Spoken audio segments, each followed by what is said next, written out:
अपने घर में हथियार रखो, कुछ नहीं तो सब्जी काटने वाला चाकू जरा तेज रखो। गोली मारो के बाद चाकू की एंट्री हो गई है। जिहाद से लेकर हर मुद्दे पर उसका हल निकालने की पहल शुरू हो गई है। बम धमाके की आरोपी की जबान पर चाकू की बात सुनकर कोई हैरान नहीं है, कोई नई बात नहीं है।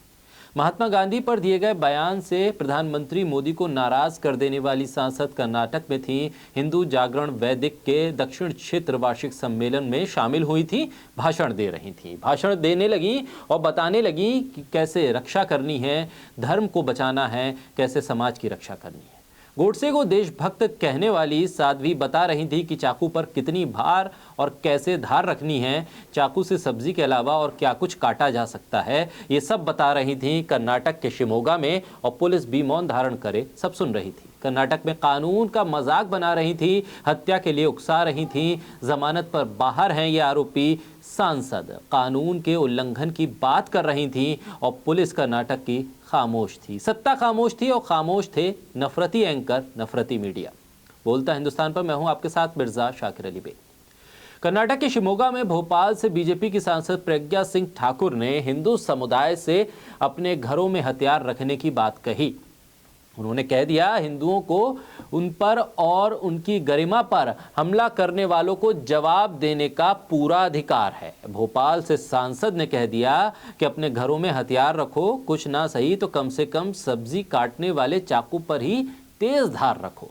पता नहीं कब कैसी स्थिति पैदा हो जाए। अगर कोई हमारे घर पर घुसपैठ करता है और हम पर हमला करता है तो मुंह तोड़ जवाब देने का हमें अधिकार है। ये वो सांसद हैं जिन्होंने संविधान के तहत शपथ ली है और जनप्रतिनिधि के होने के नाते लोकतंत्र के सबसे बड़े मंदिर संसद में बैठकर लोगों के हितों में बनने वाले कानून पर अपनी राय रखती हैं, वोट देती हैं। और प्रधानमंत्री नरेंद्र मोदी के सानिध्य में वो संसद के भीतर बीजेपी का प्रतिनिधित्व भी करती हैं और देश में जगह जगह जाकर ये बताती हैं कि बीजेपी ने उन्हें टिकट दिया, भोपाल से जनता ने उनको सांसद चुना है, लिहाजा वो भाषण के दौरान सब कुछ बयां करती हैं, मन की बात करती हैं और लोगों के दिलों में जो दर्द है उसके जरिए ये बताने की कोशिश करती हैं कि उनसे बड़ा हितैषी कोई और नहीं है। लिहाजा वो शिमोगा में भी वही सब कह रही थी जो वो करती आई हैं, जो बताती आई हैं।